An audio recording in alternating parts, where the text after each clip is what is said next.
કામ તો આનંદથી જ કરવાનું હોય ને. આટલા બધા પૈસા આવતા હોય ને તમે આમ શાંતિથી બેહી રહો એ થોડું ચાલે. ઓછામાં ઓછો કોને ચેક ભરવાનો? કેટલા કરોડનો ઓછામાં ઓછો ચેક છે ભાઈ? કોઈને ખબર છે? ઓછામાં ઓછો 40 કરોડ રૂપિયા છે. ઓછામાં ઓછો એટલા સમજી જાઓ.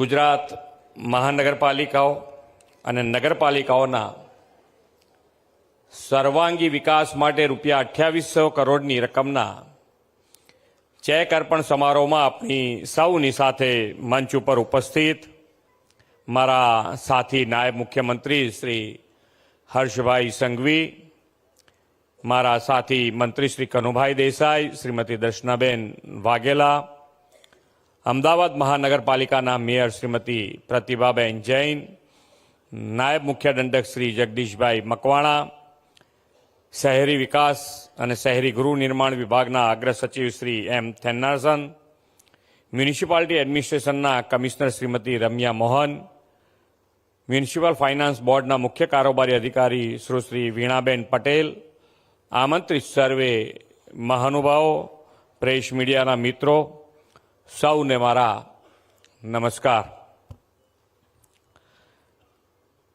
આપણા યશસ્વી વડાપ્રધાન શ્રી નરેન્દ્રભાઈ મોદીના નેતૃત્વમાં 2025નું વર્ષ આપણા માટે ગૌરવપૂર્ણ સિદ્ધિઓનું વર્ષ બન્યું છે. કોમનવેલ્થ ગેમના યજમાન બનવાનું ગૌરવ આદરણીય શ્રી મોદી સાહેબ અને અમિતભાઈ શાહના સફળ પ્રયાસોથી આ વર્ષમાં ગુજરાતને મળ્યું છે. અને ગુજરાતમાં જો સૌથી વધારે કોઈને યશ જતો હોય તો એ આપણા નાયબ મુખ્યમંત્રી હર્ષભાઈને.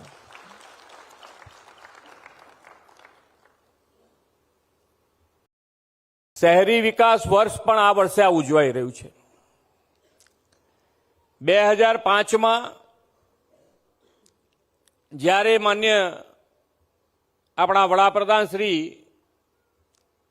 એ વખતે મુખ્યમંત્રી હતા ત્યારે પહેલી વખત 2005માં શહેરી વિકાસ વર્ષ ઉજવાયું. ઘણી બધી વાત થઈ કે તુલનાત્મક વાત કરવાની અને તુલનાત્મક કેમ કરવી જોઈએ.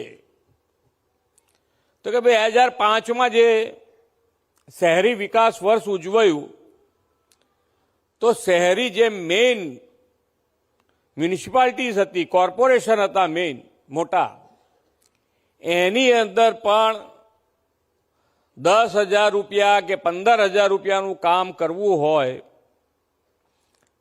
તો અમારા ત્યાં આગળ એવું કહેવાતું કે કમિશનરની પાછળ 15 દાડા ફરવું પડે. એવું બધા કહેતા. આપણને બહુ ખબર નથી, મને તો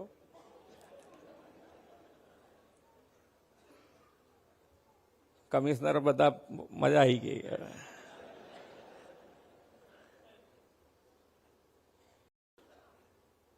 પણ 15,000 રૂપિયાનું કામની વાત છે. મેઇન અગત્યતા 15,000 રૂપિયાની. મેં કીધું ને મને ખબર નથી. હું જ્યારે સ્ટેન્ડિંગ ચેરમેન હતો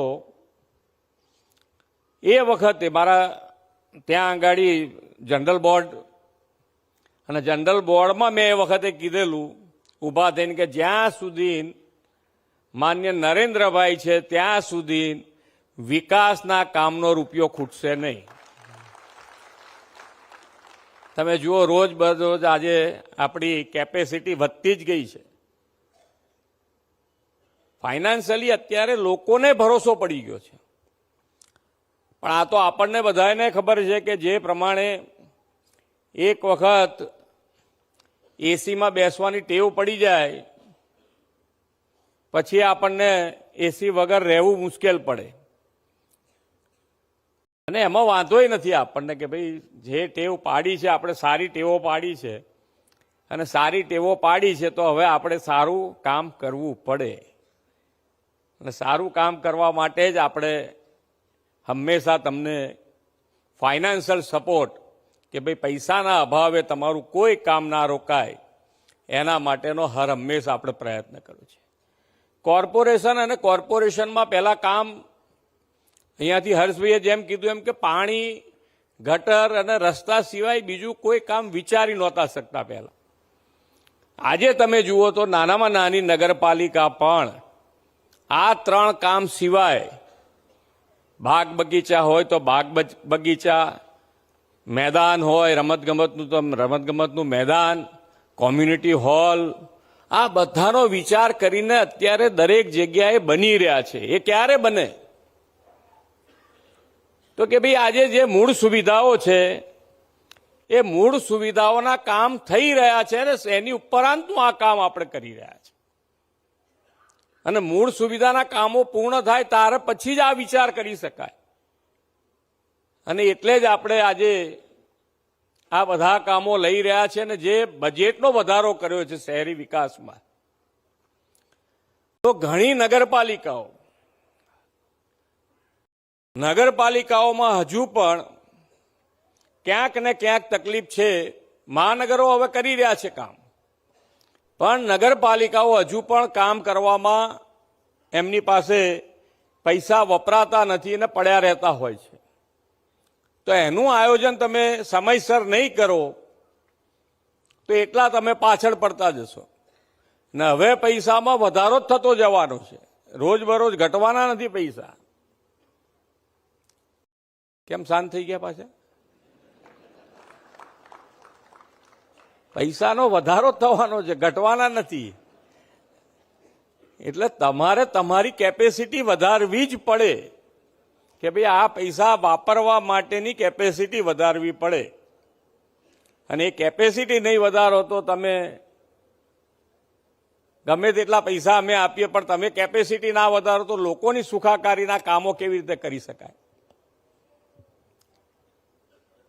અહીંયાનું મોટું ઉદાહરણ છે, તમે બધાએ અમદાવાદ રિવરફ્રન્ટ તો જોયું હશે. અને રિવરફ્રન્ટ કોણે કોણે નહીં જોયું હોય આમ જોવા જઈએ તો, કે ભાઈ આજે એ રિવરફ્રન્ટ ઉપર ગુજરાતમાંથી જે મુખ્યમંત્રી બન્યા હશે એ બધાએ આ સાબરમતી નદી જોઈ હશે ને? તો એની અંદર શું રમાતું હતું? હાથી ઘોડા બંધાય અને સર્કસ ચાલતા. આજે ક્રૂઝ ચાલતું થઈ ગયું છે. સ્ટેન્ડિંગ ચેરમેન ફૂલ ફોર્મમાં આવી ગયા છે.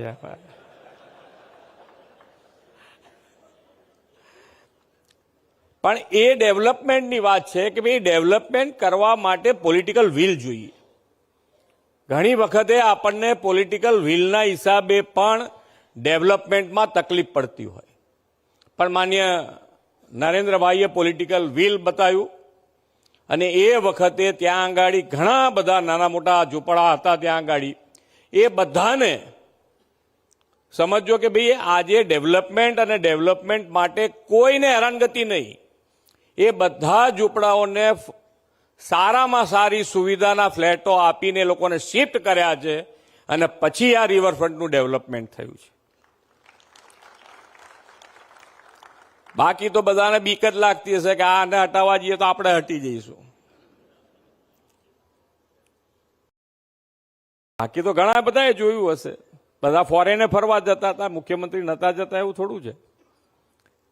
પણ એ પોલિટિકલ વિલની વાત છે કે પોલિટિકલ વિલ હોય તો જ આ અમુક કામો થઈ શકે. અને પોલિટિકલ વિલ સાથે આજે રિવરફ્રન્ટ તમે જુઓ તો લોકોને એમ લાગે કે ના ખરેખર ડેવલપમેન્ટ કોને કહી શકાય એ માન્ય વડાપ્રધાન શ્રી અને આપણા એ વખતના મુખ્યમંત્રી નરેન્દ્રભાઈએ બતાડ્યું છે. આજે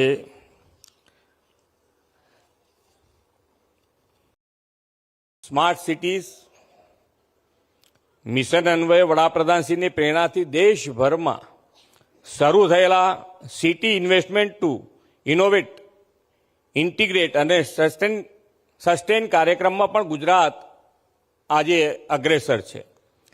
ડેટા આધારિત પ્લાનિંગ અને કેપેસિટી બિલ્ડિંગથી ક્લાઇમેટ ગવર્નન્સને વધુ મજબૂત કરવા પણ 40 કરોડ રૂપિયાની ગ્રાન્ટ આપણને મળી છે. ક્લાઇમેટ ચેન્જ અને પર્યાવરણના પડકારોને પહોંચી વળવા આપણા નગરો મહાનગરોને ગ્રીન સ્પેસ, ગ્રીન ગ્રોથ અને ગ્રીન મોબિલિટી તથા સોલિડ વેસ્ટ મેનેજમેન્ટ અને સ્વચ્છતા સર્વેક્ષણમાં પણ લીડ લીધી છે. સર્ક્યુલર ઇકોનોમીનો વેગ આપવા 4R એટલે કે રિડ્યુસ, રીયુઝ, રીસાયકલ અને રિકવર પર ફોકસ કર્યું છે. આપણા 6 શહેરો સ્વચ્છ સર્વેક્ષણમાં નોંધપાત્ર પ્રગતિ કરી અને રાષ્ટ્રીય સ્તરે ગુજરાત 3જા સ્થાને પહોંચ્યું છે. આ લીગસીને આગળ વધારતા સોલિડ વેસ્ટ મેનેજમેન્ટમાં પણ આપણા બધા જ શહેરો હજુ લીડ લેવાની છે. સ્વચ્છ ભારત મિશન 2.0 અંતર્ગત લગભગ 95% પડતર કચરાઓનો નિકાલ કર્યો છે. શહેરી વિસ્તારોમાં વોર્ડ દીઠ કચરાનું સેગ્રીગેશન કરીને 100% સેગ્રીગેશન સુનિશ્ચિત કરવાનું છે. નગરપાલિકાના વીજ બિલમાં બચત થાય તે માટે ગ્રીન ક્લીન સોલાર એનર્જી વ્યાપક ઉપયોગ બધી જ નગરપાલિકામાં થાય તે જરૂરી છે. આપણે વેસ્ટ ટુ એનર્જીમાં 100 મેગાવોટ વીજળી મેળવવાનું લક્ષ્ય રાખ્યું છે. એ માટે પણ નગરપાલિકાઓ, મહાનગરપાલિકાઓ અત્યારથી જ આયોજન કરે તે ખૂબ જરૂરી છે. અત્યારે શહેરી વિસ્તારોમાં 14.9 મેગાવોટ ક્ષમતાના 120 સોલાર પ્રોજેક્ટથી પાવર જનરેશન શરૂ થઈ ગયું છે. ક્લીન અને સસ્ટેનેબલ અર્બન મોબિલિટીને પ્રોત્સાહન આપવા માટે 3 થી 40 લાખની વસ્તી ધરાવતા શહેરોને PM બસ સેવા યોજના હેઠળ આવરી લીધી છે. સાથોસાથ BRTS અને મેટ્રો રેલ સાથે મલ્ટી મોડલ ટ્રાન્સપોર્ટ વિકસાવ્યું છે. આનાથી શહેરી પ્રદૂષણ ઘટાડીને ગ્રીન અર્બન મોબિલિટીમાં સુગમતા અને સલામત તથા વિશ્વસનીય ટ્રાન્સપોર્ટ સુવિધા મળતી થઈ છે. વડાપ્રધાન શ્રી મોદી સાહેબે 2070 સુધીમાં નેટ ઝીરોનું જે લક્ષ્ય આપ્યું છે તેમાં વર્ષે 1 લાખ ટન કાર્બન ડાયોક્સાઇડ ઘટાડીને ગતિ આપવા બસ સેવા મહત્વપૂર્ણ બનશે. વડાપ્રધાન શ્રી મોદી સાહેબ 2047માં દેશની આઝાદી સુધીમાં ઇન્ક્લુઝિવ ગ્રોથથી વિકસિત ભારતનો સંકલ્પ કર્યો છે. આપણે એને વાસ્તવિક રૂપે ધરાતલ પર ઉતારવા વિકસિત ગુજરાત 2047નો રોડ મેપ અર્નિંગ વેલ, લિવિંગ વેલના સંકલ્પ સાથે તૈયાર કર્યો છે. આપણા સૌ માટે 2047 પહેલા વિકાસના 2 મોટા અવસર આવવાના છે. 2035માં ગુજરાતની સ્થાપનાના 75 વર્ષ ઉજવાય ત્યારે આપણા શહેરોને દેશમાં ઉત્કૃષ્ટ સુવિધાયુક્ત બનાવવાની તક છે. એ માટે સિટીઝન સેન્ટ્રિક સર્વિસીસ ઉપરાંત મોબાઈલ ગવર્નન્સનો વ્યાપ વધારી બધા જ શહેરોમાં ટેક્સ કલેક્શન, વીજ બિલ સહિતના બિલોના પેમેન્ટ માટે UPIના ઉપયોગને વેગ મળે તે જોવું જોઈએ. 2030માં કોમનવેલ્થ ગેમનું આયોજન થવાનું છે. તે માટે પણ શહેરોમાં રમતગમત પ્રત્યે ઉત્સાહપૂર્વક વાતાવરણ બને તેના માટે પણ આપણે આયોજન કરવું જોઈએ. વિકસિત ભારત 2047 અને આત્મનિર્ભર ભારતમાં આપણે વડાપ્રધાનશ્રીના દિશાદર્શનમાં વિકસિત આત્મનિર્ભર ગુજરાતથી અગ્રેસર રહેવાનું છે. અને આ ત્યારે જ રહી શકીએ કે આપણે જે કામ કરી રહ્યા છે એ દરેક કામમાં ક્વોલિટી ઉપર જઈએ અને ક્વોલિટીની સાથે આપણો સ્વચ્છતા માટે જે કહીએ છીએ કે નગરપાલિકાઓ માટે તો પબ્લિકના રિવ્યૂ લેવાના રાખો કે જે નગરપાલિકા સ્વચ્છતા ના કરે તો એની ગ્રાન્ટ બંધ કરાવડાવી દેવી જોઈએ. સ્વચ્છતા તો કરી જ શકાય એવું છે, આપણા સ્વભાવમાં બનાવી દેવું છે. પબ્લિક એમાં સપોર્ટ કરશે તમને. તમે થોડુંક તમારી કેટલી એમાં ઇનિશિયેટિવ લેવાની તાકાત છે એટલી તમને પબ્લિક ડબલ સપોર્ટ કરશે. એક વખત શરૂ વ્યવસ્થિત કરી દો. નગરપાલિકા હવે પૈસાની નગરપાલિકાઓને તકલીફ હોય એવું હું માનતો નથી. સ્વચ્છતા માટે તો ક્યાંય તકલીફ લાગે પૈસાની એટલી તો આપીએ છીએ ને, રેગ્યુલર મળે છે ને બધાને.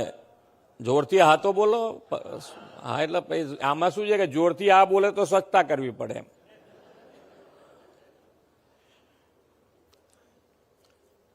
એક કેચ ધ રેન અંતર્ગત માન્ય વડાપ્રધાનશ્રીએ આખા દેશમાં વરસાદનું પાણી જમીનમાં ઉતારવા માટે કે ભાઈ જે પાણી આપણે આજે વાપરીએ છીએ ભવિષ્યમાં આપણને પાણીની તકલીફ ના પડે એના માટે કેચ ધ રેન અંતર્ગત આ આખું આયોજન આખા દેશમાં થયું છે. શહેરોમાં પણ ખૂબ સારું આયોજન થઈ રહ્યું છે. ધારાસભ્યોને પણ 50 લાખ રૂપિયા આના માટે આપ્યા છે. એટલે તમે આનું આયોજન કરી અને આ જેટલું બને એટલું જે વરસાદનું પાણીનો સંગ્રહ જ્યાં થાય ત્યાં સંગ્રહ થાય અને સંગ્રહ થયા પછીનું જે વહી જતું હોય એને જમીનમાં કેવી રીતે ઉતારાય એના માટેનો પ્રયત્ન કરવો જોઈએ. આજે તમને વિકાસના કામો માટે મળેલા 28 કરોડની રકમ વિકસિત નગરોથી વિકસિત ગુજરાત, સ્વદેશીને પ્રોત્સાહન આપનારું ગુજરાત બનાવવાની પ્રેરણા પૂરી પાડશે એવા વિશ્વાસ સાથે વિરમું છું. ભારત માતા કી જય. વંદે માતરમ. જય જય ગરવી ગુજરાત.